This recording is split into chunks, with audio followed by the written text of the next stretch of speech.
অতি সুন্দর করে যোগী সাজানো। এবারে এই সময়ে বৃন্দা দুদি চলে আসছে। বৃন্দা দুদিকে বলছে, হ্যাঁ রে বৃন্দা, দেখ না আমার যোগীর সাজ হলো, আমার যোগীটি কেমন সেজেছে, আমার যোগী কেমন সেজেছে দেখ। বলছে হ্যাঁ অতি সুন্দর, কিন্তু একটু বাকি আছে। কি বাকি আছে না, তোমায় কাঁধে ঝোলা নিতে হবে, কাঁধে ঝোলা নিতে হবে, কাঁধে ঝোলা নিতে হবে, তোমায় কাঁধে ঝোলা নিতে হবে, তবে তো যোগী সাজা হবে, কাঁধে ঝোলা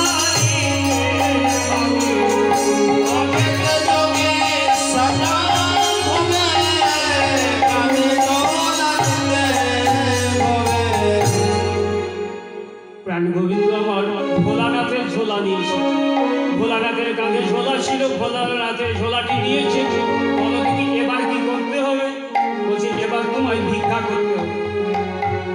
গোবিন্দ বলে আমি হলাম রাজার ছেলে, আমি তো কোনোদিন ভিক্ষা করি না, আমি ভিক্ষা করবো কি করে? বৃন্দা বলছে শুনো, রাজার ছেলে হলেও তুমি ভিক্ষা করেছো,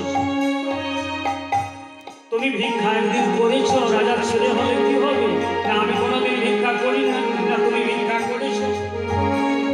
কবে করলাম না, তুমি কবে করেছো শুনো, তোমার মনে নাই আমার মনে। বলি রাজা একটি মহাবড় যজ্ঞের আয়োজন করেছে, তো বলো দেখি তুমি সেই বলি রাজার যজ্ঞে গেলে বামন রূপ ধারণ করে।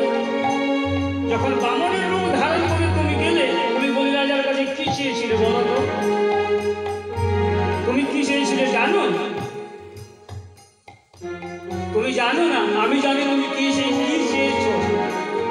তুমি কৃপার ভূমি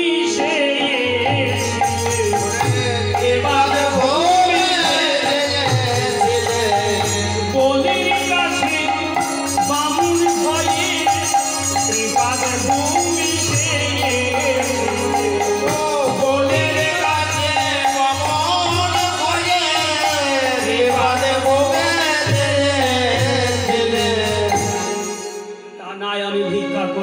এবারে কি করবো?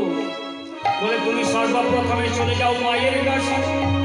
মা যদি তোমায় চিনতে না পারে, তাহলে এই জগৎ সংসারে কেহ তোমাকে চিনতে পারবে না।